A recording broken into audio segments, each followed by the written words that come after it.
Ayan.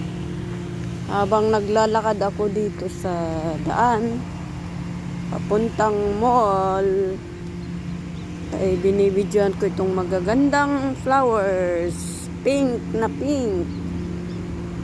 Kasi malamig pa, kaya buhay na buhay ang mga bulaklak na ito. Pero pag summer na, wala na talaga. Ayun ang maganda. Mag-booking ako, papuntang mall. Ayan mga bulaklak.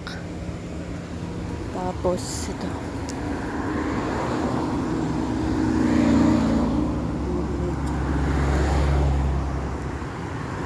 Medyo mahaba yung lalakarin ko papuntang mall.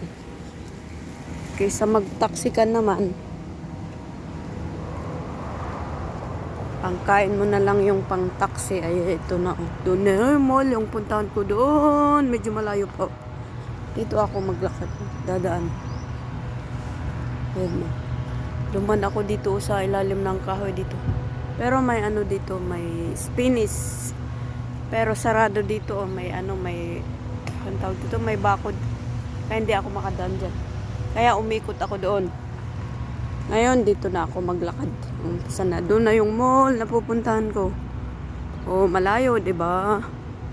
Pero okay lang kasi malamig. Ngayon,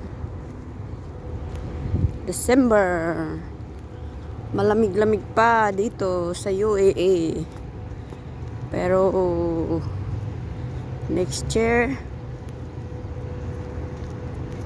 April, ayan na, mag-umpisa na ang summer.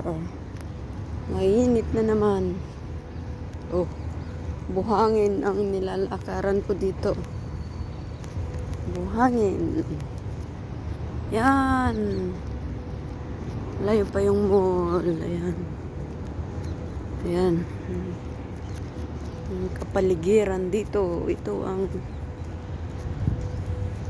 tanawin dito. Ayan. Layo-layo pa yung mall, So, mamaya ulit.